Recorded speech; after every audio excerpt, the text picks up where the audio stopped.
Epafrodito é o personagem, como homem de Deus, como pessoa cheia do Espírito Santo, que vai nos ensinar alguma coisa sobre vida cristã nessa manhã.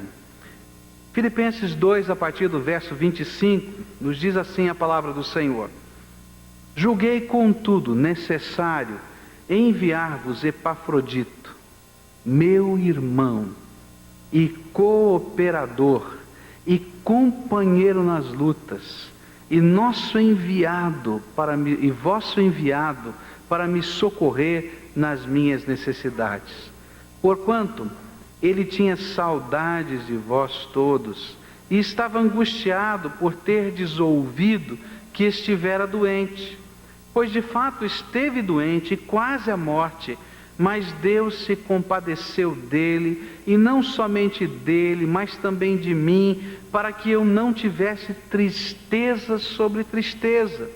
Por isso vou-lo envio com mais urgência, para que, vendo-o outra vez, vos regozijeis e eu tenha menos tristeza. Recebei-o, pois, no Senhor com todo gozo, e tende em honra a homens tais como ele. Porque pela palavra de Cristo chegou até as portas da morte, arriscando a sua vida para suprir-me o que faltava do vosso serviço. Eu não sei se a sua versão é igual à minha, mas se for, você pode ler junto comigo agora o versículo 29. Diz assim: recebei-o, pois, no Senhor com todo gozo, e tende em honra a homens tais como ele. Vamos orar a Deus. Pai querido, ajuda-nos a compreender a Tua palavra e aplica, Senhor, a Tua palavra aos nossos corações. Que, Senhor, quando estivermos pensando nesse Teu servo que viveu há tanto tempo atrás, que a maneira dele, Senhor, ser retratada aqui nas Escrituras Sagradas, possa nos ajudar a compreender valores espirituais que devemos imitar. É no nome de Jesus que oramos. Amém, Senhor. Epafrodito. Primeiro é preciso entender o que estava acontecendo. Paulo estava preso em Roma. Havia situações difíceis com a igreja de Roma. Algumas pessoas não se afinavam com o estilo de Paulo. E ele ficou um tanto quanto abandonado ali. Mas lá uma igreja na cidade de Filipos, bem longe de lá, que tinha sido organizada, fundada pelo trabalho missionário do apóstolo Paulo. Lembra do carcereiro lá de Filipos? Começou ali. Deus começou a trabalhar na casa de Lídia. E assim aquela igreja que de longe soube dos problemas, das dificuldades, mandou um emissário para que estivesse ao lado do apóstolo Paulo, levando ofertas em dinheiro para o sustento dele, para a provisão dele, mas que o próprio emissário pudesse ser companhia e estar lá, ajudando em todas as coisas que fossem necessárias. Eu fico impressionado com esse movimento de Deus, esse movimento da graça de Deus, esse movimento do Espírito Santo de Deus, esse movimento que está sob o controle do Senhor, que faz com que coisas assim aconteçam. Às vezes a gente fica imaginando, né? Como é que virá? De onde vai vir o socorro? E aquele salmo nos diz: o socorro vem de quem? Do Senhor. E é isso que esse texto e toda a epístola de Filipenses vai dizer: o socorro vem do Senhor.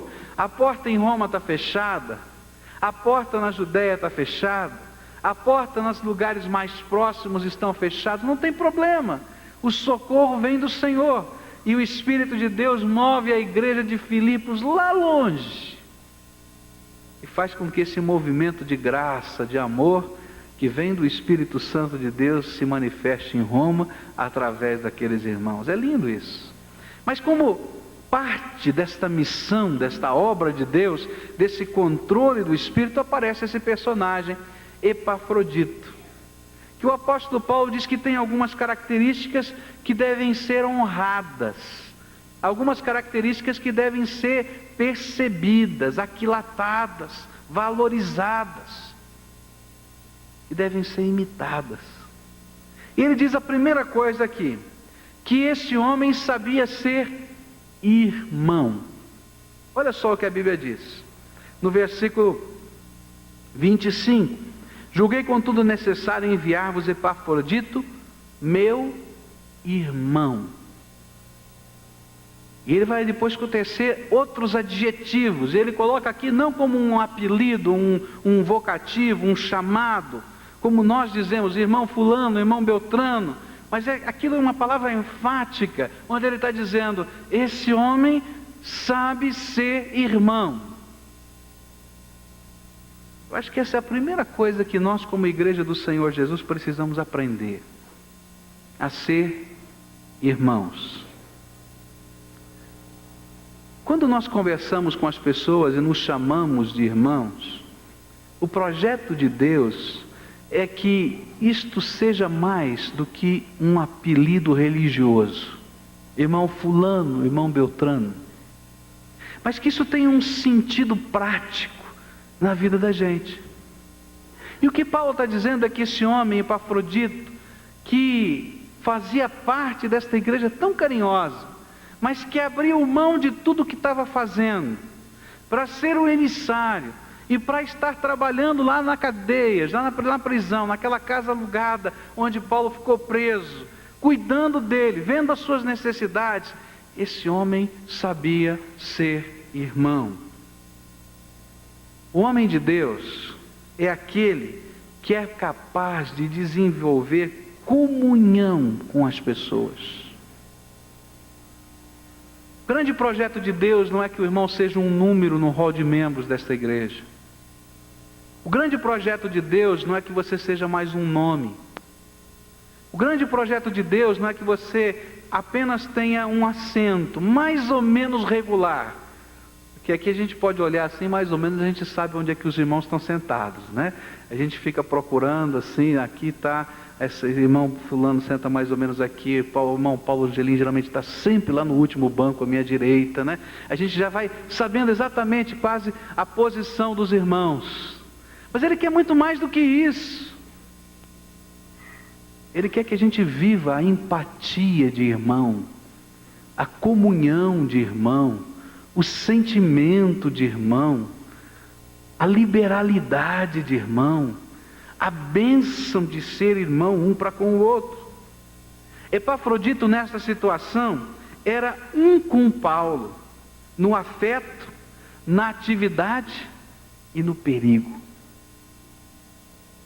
Naquele tempo, estar com o apóstolo Paulo era coisa séria. Eu quero dar um referencial do Brasil e você vai entender. Os que têm um pouco mais de cabelo branco assistiram o que foi os anos de 64 a 69 no Brasil, né? No auge do AI-5.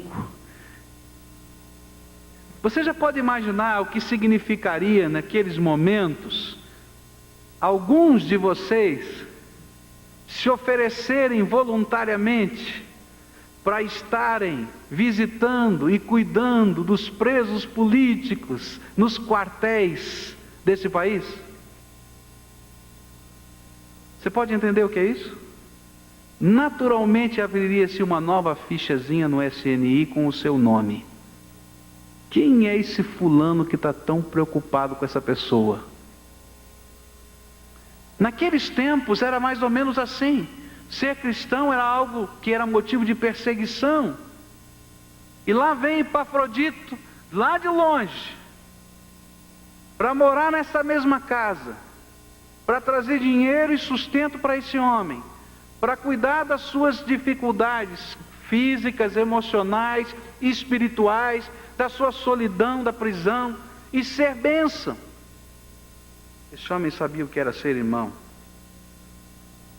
porque ele era um com Paulo no afeto, na atividade e no perigo. Irmão é aquele que é capaz de viver a empatia que sente. Porque às vezes a gente até sente empatia, mas não faz nada. Eu acho que um dos cultos que mais traz alegria ao meu coração, os irmãos não podem imaginar, é quando eu vejo nesse momento do ofertório, esses sacos que estão aqui na frente. Porque como a gente trabalha aqui na igreja, dia a dia, e sabe para quem vai isso aqui, os irmãos não sabem, mas a gente sabe. Cada pacote desse aqui, para mim tem um sentido tão especial de gente que está sendo irmão, que está se preocupando com a dor do outro, que está se movimentando e vivendo a empatia que sente. Eu fico maravilhado quando eu posso perceber na igreja do Senhor Jesus um povo que não somente é capaz de enxergar os defeitos dos outros, porque a gente pode descobrir defeito em qualquer pessoa, porque está cheio de pecador aqui, não tem ninguém que não seja pecador. Mas eu fico admirado com aquela igreja que pode ser bênção na vida do outro, apesar de todos os defeitos que ele tem. E o que Epafrodito quer me ensinar é que para ser igreja e ser homem de Deus, nós precisamos aprender uma das grandes lições que o Senhor tem para a nossa vida, que é simplesmente sermos irmãos e vivermos a empatia que sentimos. De quem você tem sido irmão em especial esta semana? Para pensar nisso. E talvez você vai descobrir gente muito perto de você que precisaria de um irmão, de um ombro, de uma mão amiga, de uma mão estendida, de uma palavra de carinho, de uma palavra de afeto, de um gesto de desprendimento. E talvez você seja o eleito de Deus que o Espírito Santo está mexendo e movimentando para que a igreja de Jesus seja a igreja em que os irmãos estejam vivenciando a empatia do amor. A segunda coisa que esse texto me ensina é que Epafrodito não era apenas irmão, mas ele era cooperador. O apóstolo Paulo diz, olha, ele é cooperador comigo aqui. E essa é uma das virtudes que os homens de Deus nos ensinam.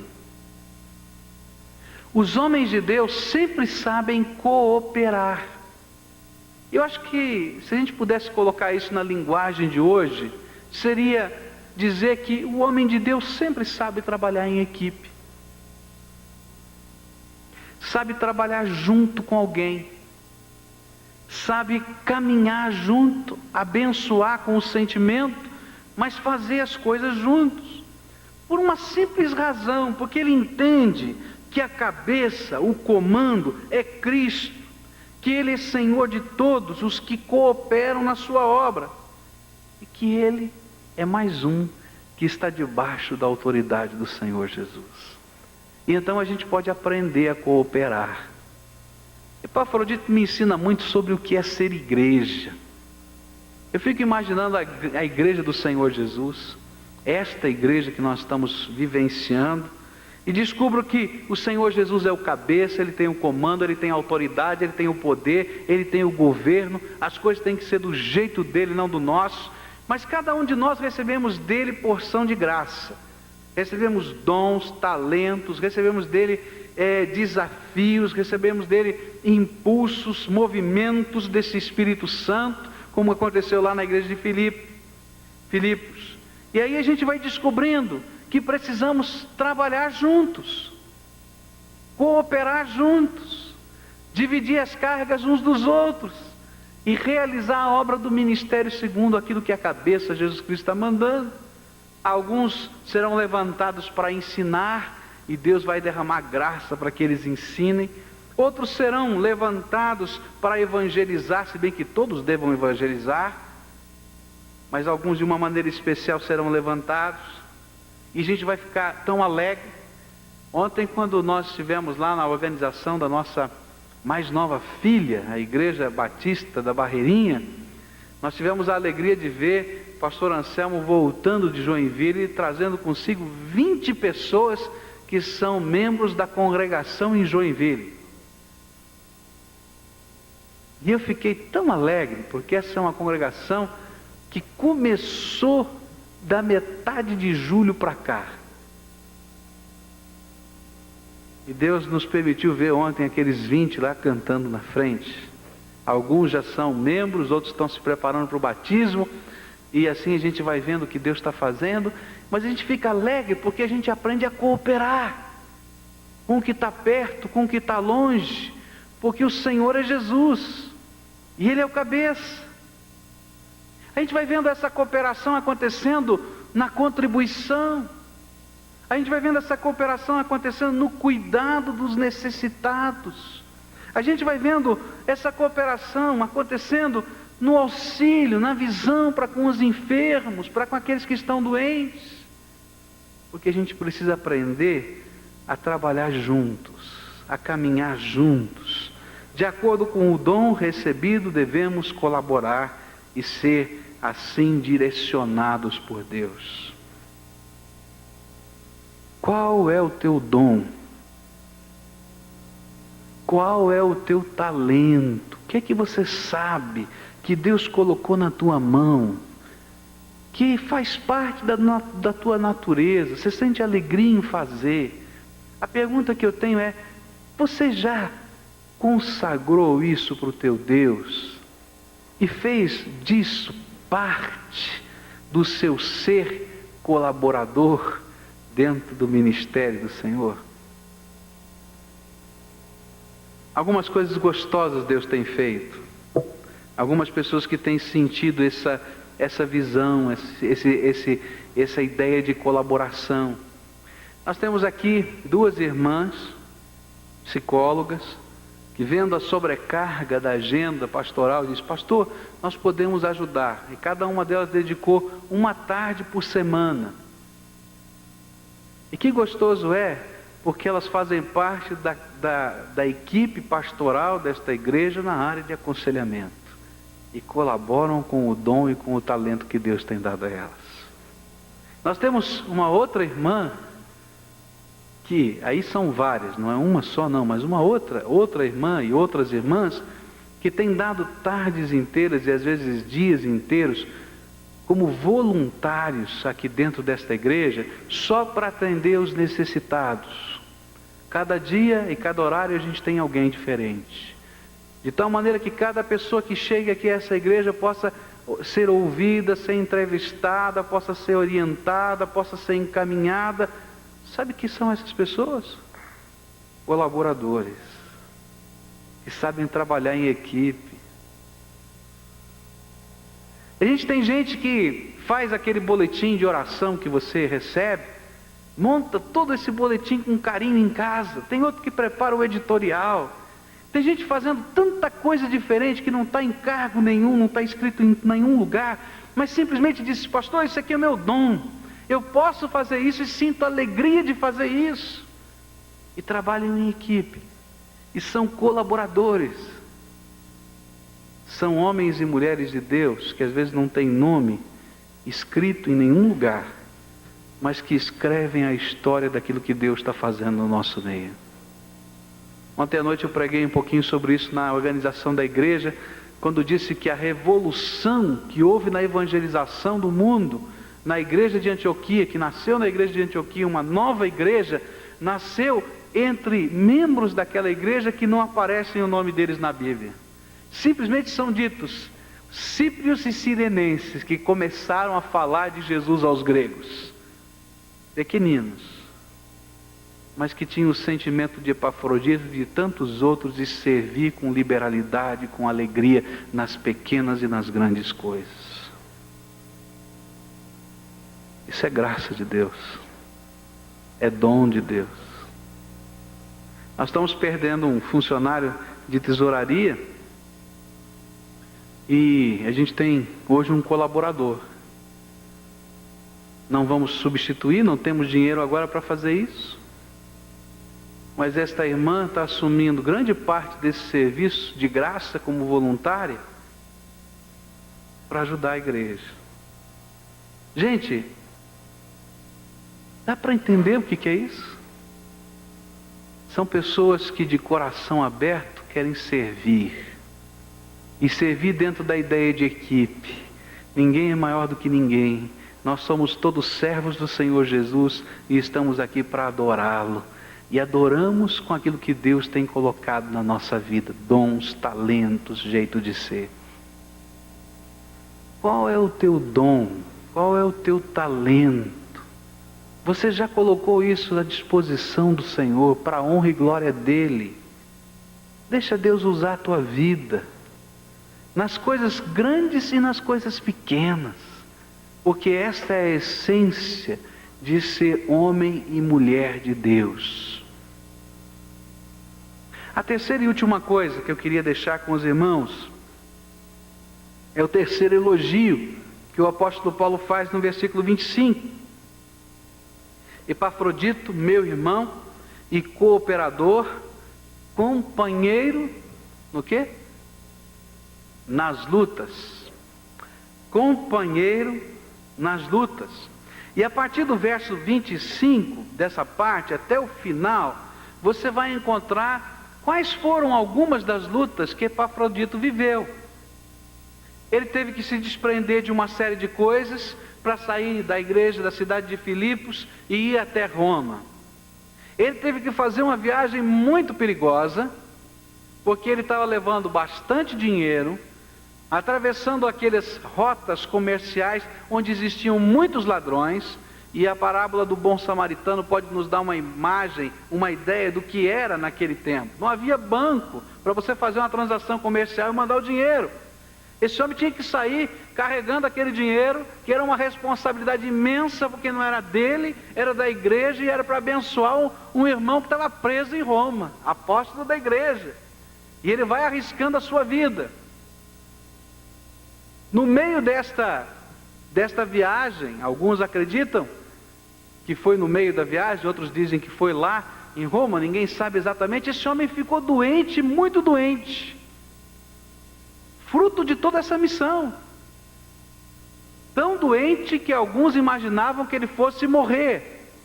E notícias chegaram a Filipos que ele estava à morte, que alguns talvez até dissessem: a essa altura já morreu. Esse é companheiro de lutas. Veio para morar na prisão com Paulo e cuidar dele. Esse é companheiro de lutas. O homem de Deus é aquele que tem coragem de se arriscar por Cristo. O homem de Deus é aquele que tem coragem de se arriscar por Cristo. É aquele que tem coragem de deixar a posição de segurança para se arriscar pelo Senhor, que Ele dá segurança eterna.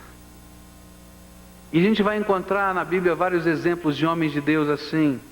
Moisés deixou o reino do Egito, deixou o fato de ser criado pela filha de Faraó, de estar lá no meio do palácio, para se arriscar pelo Senhor, pelos desertos desta vida, sem qualquer posição social, sem qualquer recurso financeiro, sem nada, simplesmente porque Deus era Senhor da sua vida. Eliseu deixou a segurança da sua fazenda, da sua junta de bois, para atender aquele convite de Elias, dizendo: vem e segue-me. E esse homem toma uma decisão tão firme, tão séria, que ele faz um sacrifício de louvor a Deus com as suas juntas de boi, com o seu arado, queima tudo e diz: não tem jeito de voltar mais. É definitivo, é final. Porque ele sabia que valia a pena viver debaixo da autoridade do poder de Deus. Cada um dos apóstolos que deixaram tudo, se arriscaram em tantas coisas. Mas a Bíblia vai nos contar de um jovem rico que não teve coragem de arriscar nada. e não pôde ser contado entre aqueles que seguiam a Jesus. Epafrodito arriscou a própria vida por causa de Cristo. Foi honrado pelo seu Senhor, porque ele estava disposto a servi-lo com toda a sua vida. É interessante perceber que nesse trecho da palavra de Deus vai aparecer uma palavrinha em grego, que só aparece aqui na Bíblia. É uma palavrinha chata, esquisita de dizer. Parabolani é a palavra que vai ser usada para Epafrodito, quando diz que ele arriscou a vida. E por causa de Epafrodito, na igreja primitiva, começou a existir uma associação de homens e mulheres que tinham esse nome, os Parabolani. Eu tenho que falar devagarinho aqui. Essa era a associação, por causa de Epafrodito. E que significa os que se arriscam. E eles tinham como propósito visitar os prisioneiros e visitar os enfermos, particularmente os que estavam prostrados por uma enfermidade perigosa e infecciosa que todo mundo tinha medo de cuidar. Então esses membros da igreja, esses crentes que faziam parte dessa associação dos Parabolani, eles estavam ali para servir, para abençoar. Em 252 a.C., houve uma peste em Cartago, e os cidadãos apavorados daquela cidade jogavam os corpos dos seus mortos no meio da rua e fugiam aterrorizados. E o pastor daquela igreja, o bispo cristão Cipriano, reuniu a igreja toda em assembleia e lhes convocou a enterrar os mortos e cuidar dos enfermos da cidade açoitada pela praga, à semelhança daquilo que os Parabolani faziam. E trabalhando desta maneira, arriscando as suas vidas, aqueles crentes salvaram a cidade da destruição e da desolação, porque foram um instrumento de bênção, mesmo com o risco das suas vidas. O que eu tenho aprendido é que a igreja precisa de homens e mulheres que tenham coragem de se arriscar. Que tenham coragem de se arriscar por Jesus. Que tenham coragem de fazer da sua vida, mesmo com os riscos que existem, instrumento de amor, de graça, de misericórdia, de poder, de paz, abrindo mão de direitos para que a glória de Deus se manifeste. Tantas são as pessoas que precisam desse socorro e dessa ajuda. E nós precisamos de homens e de mulheres como Epafroditos. Pessoas que possam viver a empatia que sentem. Por isso são irmãos. Pessoas que cooperam, porque não são maiores nem menores. Estão debaixo da cabeça e usam os dons e os talentos com alegria para servir o Senhor. Pessoas que às vezes vão ter que se arriscar, colocar em jogo algumas coisas que são preciosas, para que a glória de Deus possa ser levada, para que a glória de Deus possa ser vista e para que a bênção de Deus alcance o coração. Epafrodito não aparece aqui como um dos maiores apóstolos, mas aparece como alguém a quem o apóstolo Paulo diz recebei-o com alegria e aprendam a honrar homens como estes. Há muita gente pequenininha no meio do povo de Deus, que não tem nome, que não sabe falar em público, que não tem expressão, mas que Deus quer que a igreja dele honre essas pessoas, porque são homens e mulheres de Deus, cheios do Espírito Santo, cheios de amor, cheios de desejo de cooperar, cheios de alegria, que não estão disputando nada, estão querendo servir e que se arriscam. para que a glória de Deus seja vista. Olha, que esse seja um exército, esta igreja seja um exército de homens e mulheres assim. Porque a Bíblia diz que são dignos de honra, homens e mulheres parecidas com Epafrodito. Que Deus abençoe você. E que esta igreja, nesta cidade, possa ser vista como esta igreja que tem e que vive esse tipo de amor prático que Epafrodito nos ensina. Amém? Amém. Nesse momento nós vamos continuar o nosso culto, e hoje é um dia muito especial, quando celebraremos batismos agora. Nós estaremos celebrando na presença do Senhor alguns batismos. Eu vou pedir que todos os candidatos já se dirijam à sala de preparação para o batismo, porque imediatamente após estaremos celebrando esses batismos. E gostaria de pedir aos irmãos que logo após do culto, os irmãos pudessem dar aquele abraço apertado, gostoso desses irmãos e recebê-los na igreja. Cada um deles tem uma história diferente. Cada um deles no culto de quarta-feira passada deu a sua pública profissão de fé, dizendo que creem e confiam no Senhor Jesus como seu único e suficiente Salvador. Cada um deles com muita alegria está aqui hoje, porque desejam cumprir a ordem de Jesus e se tornarem membros da igreja. Orem por eles. Agora eu quero dizer que cada um deles são bebezinhos espirituais, que estão precisando de um irmão. Por que você não adota um deles? Como aquele irmão com quem você vai ter comunhão, com quem você vai orar, com quem você vai conversar de vez em quando, para ser uma bênção na vida dele. Pensa nisso, que tudo aquilo que a gente estudou hoje nos leva a pensar que precisamos exercitar esse amor prático.